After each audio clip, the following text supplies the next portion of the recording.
Hey there guys, it's Eileen. Still Wednesday, the 7th of October. And I decided I may post this tomorrow by the way, but never mind that.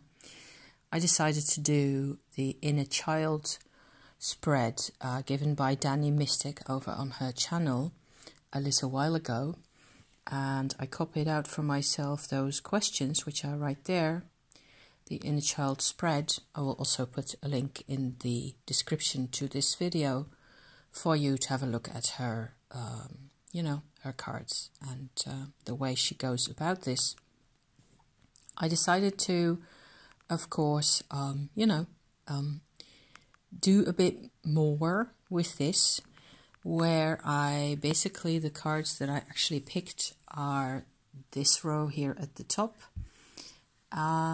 Which is my own handmade personal set of oracle cards that I still don't believe is completely finished, in the sense that the cards that are here are more or less finished.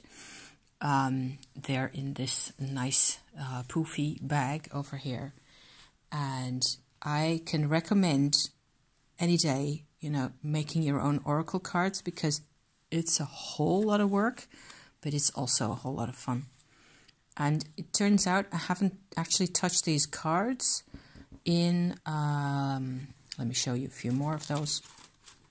I'll just pick out randomly a few cards. There's two types in here.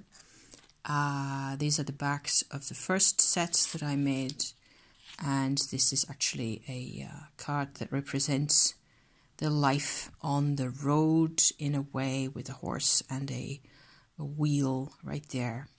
And, all sorts of activities having to do with, being slightly carefree and adventurous type of it's the fun thing about making your own oracle cards is that you can really go crazy, basically.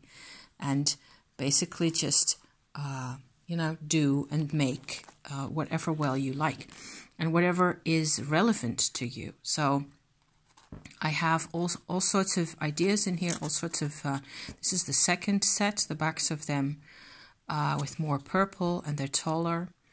And this one is a really freaky one. I haven't had this stuff out in so long. It's like, I think it's been more than a year actually that I've actually had this out. And a lot of it has to do with, like this one, for example, which is like the other pendant to the other grandpa card over here. These two represent the house, actually, that was the only stable house that I knew while I was growing up. And so it was my granddad's house. Here's another one's a bit more general. You can basically just go crazy. Just put in whatever you like. And I have a few cards which are like this, it's basically just a silver, can you see that? Yes, you can. Silver shine and a bit of ochres and inks and stuff. Just like this one here. This is actually a representation of my soul retrieval experience, which was, very interesting to me anyway. And here's a soul retrieval experience for my husband. So that's kind of neat, them two coming out together. There's always, I'm finding now, with a bit more time and space in between myself and the actual work I put into these, drawing them out, planning them. This is an image of the city of Venice, with, a little gondola there and a bridge, and all very silvery. Not all the cards have that silvery paint. That's actually a paint that you can buy here, which is mother of pearl powder. And if you mix in gum arabic and water, you can get this really nice silvery paint. I love it. It's gorgeous. Pigments are amazing. So I visited Venice a lot. It has to do for me also with my Jewish heritage. With a lot of this actually has become more significant, I'm finding, more relevant, more interesting, more deeper to me with the 1.5 years that have passed since I last handled these at all, you know. So actually that turns out that that's a good thing for me to be doing, where I actually just get crazy involved with something and I'm really emotional about it and there's all this stuff going on, and then in the end I stick it in a bag somewhere or even in the attic, you know, and then it comes out again an X number of period of time later, and it just, you get a new sense of its value. So yeah, so what I did here is basically 5 cards plus 1 in this case, and 5 cards plus 1 in this case as well, for the 5 positions, where what I get is how do I see myself. I think this is kind of funny. There are actually parallels between my oracle cards up here and the tarot cards down here, so that's kind of neat in a way, and that's what tends to happen, right? So how do I see myself? This is my card for feeling really bored and feeling like, okay, so what do I do now? And I just sit here looking at time passing by in the form of those fish that are just happily paddling along, you know, around me. And actually the top fish right there is basically licking me on the forehead, like, come on, come out and play, you know, that kind of a thing. And I just, I'm too, I don't know, too apathetic, if that's a word, to react really that much. And I just need some time to, I don't know, to chill, you know, to have some me time. And the tarot card I get here is a King of Ghosts, which is kind of interesting to me because it also has fish, except they are fish bones, like so. King of Cups. And there's a lot of water symbolism in there. There's also a lot of skulls, of course. This being the Halloween tarot, you know, yeah. Next position is how does my inner child see me? So I find this kind of interesting as well. What with all the, I'm doing this spread now today because I was kind of getting really fed up with all the narcissism intel that I've been bombarding everybody with, and I need to microdose on that stuff for a bit because it's coming on. We're going to have a Mercury retrograde anyway. So that's a good time to be digesting all that. And I just can't keep, you know, going hardcore with that kind of stuff. So the inner child perspective is what I find to be, it's just where I find comfort. The inner child comforts me as much, at least, as I comfort it. So that seems to be working. With this is how my inner child sees me, and it sees me as what the important element about this little card here is that it is an image of my grandfather as I used to sit across from him at his big table in the back room, in his living room basically, with a little image right there of a Van Gogh painting that nobody's going to be able to make out. That was a reproduction that he had there, and a few other little items and bits and bobs. But the important thing to me about this card is that my grandfather was connected on his left and his right side, 2 hands, see the hands right there on top of his own arms, 2 people that I didn't know.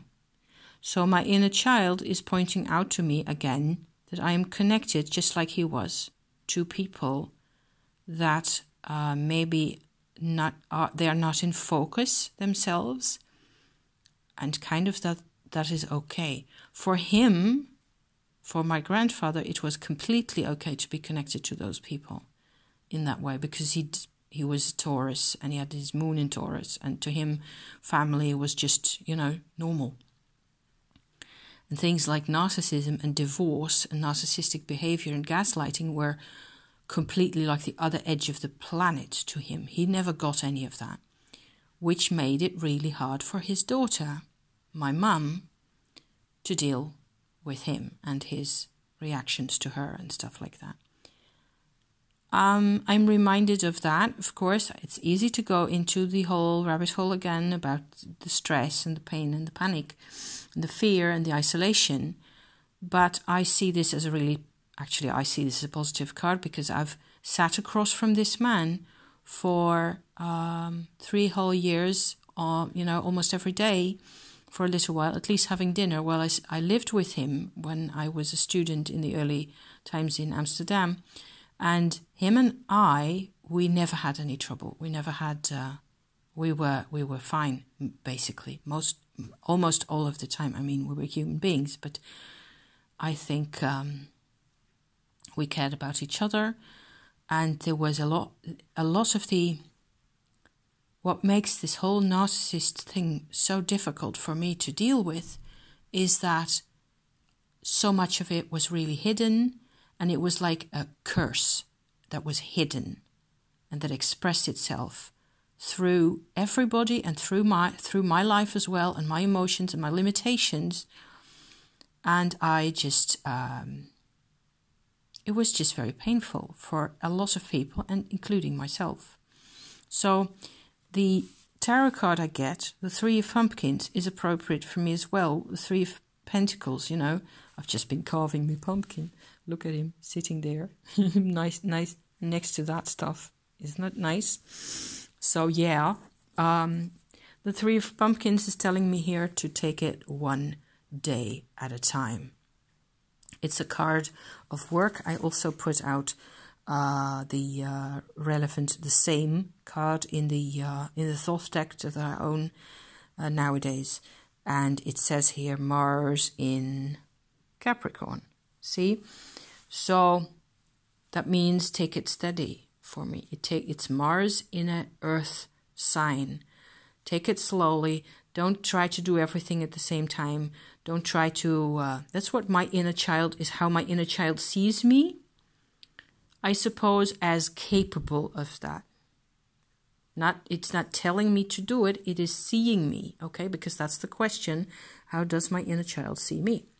So it sees me as maybe also plodding and painstakingly putting one pumpkin on top of the other, and going really slow, which is fine. As long as I connect my dots right there, okay?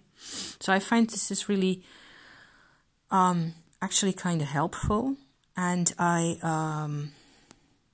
have a part of me, the inner child side of me, that tends to be in a big hurry always. So plodding and painstakingly doing, undoing all that dreadfulness in the past is actually it's just the way it has to be. My inner child isn't necessarily always completely connected to life as it really is, because it spent a lot of time underground. The third question is, how can I be more open and receptive to what my inner child has to say? The tarot card is the Hanged Man, so I suppose that doing this kind of thing applies to that as well. Oracular work, cards, is absolutely fine. The oracle card I get is actually, I'm hoping you'll be able to make that out. It's a fireplace. I'm interpreting this also as meaning fire in the fireplace as well. Actual real life fire, also Kundalini yoga, that kind of thing. It makes me more receptive. Naturally, doing tumo, doing that kind of stuff actually brings me a lot closer. And I'm struck by the fact that in here there's also fire in the background to this hanged man figure here. So that's kind of, there's parallels between those cards. My granddad was also a very hard worker. So there's what do you call that? Coherence, I think. It's not my favorite kind of word, but let's just put it that way, between the content of the oracle card and the same position tarot card that I'm getting. The fourth question is, how can I support my inner child? And going to this one first, again, it is about falling rain. So watching the rain fall, watching the drops falling into the puddles, something I enjoy. The way rain smells, you know, on the ground. Everybody loves that. And just, I suppose it's a bit of a side note again to the card at the beginning with the fish, you know, where instead of resisting time or feeling like I don't do what I should be doing, I should be completely okay with both of these. And I should just, you know, I can support my inner child by watching the rain fall, just like that. The tarot card I get is a 3 of Imps, so another 3 there. And it says here, Sun in Aries for that. So it's a very action-oriented kind of a card that doesn't appear as much to me from this card here. It is more like potential. There's a lot of potential in it waiting to be realized, and it ties in because of the fire element with this fire going on in this 3 position, 3 set of cards. So I suppose it being a 3 also, it reiterates for me the notion of patience. So I'm okay with that. I can support my inner child by being patient. So where my inner child wants to egg me on sometimes, I am okay with just waiting and watching often, you know, more often than I actually let myself do. The final position, the healing message from my inner child, are these cards, and that's also kind of interesting to me. So this is another example. I'm going to the tarot cards first. Temperance and Death. There's no particular order to these. I suppose acceptance, letting go, and realizing, you know, working how things work on each other. That's very important to me in my interpretation always of the card of Temperance, is that it has to do with creating alloys, is one way of putting it. Creating new interactions between materials, so between layers of consciousness, between it, the whole thing, all this whole spread is about interacting with my inner child consciously. My inner child responds to that in a very positive manner. I think I see the Death card also as very positive. It's joyful. It's a great, nice little deck. It's actually one of the few decks that I own that is, you know, as cartoony as this is, and as gentle, I suppose, which is what I needed today. I wanted it. Okay.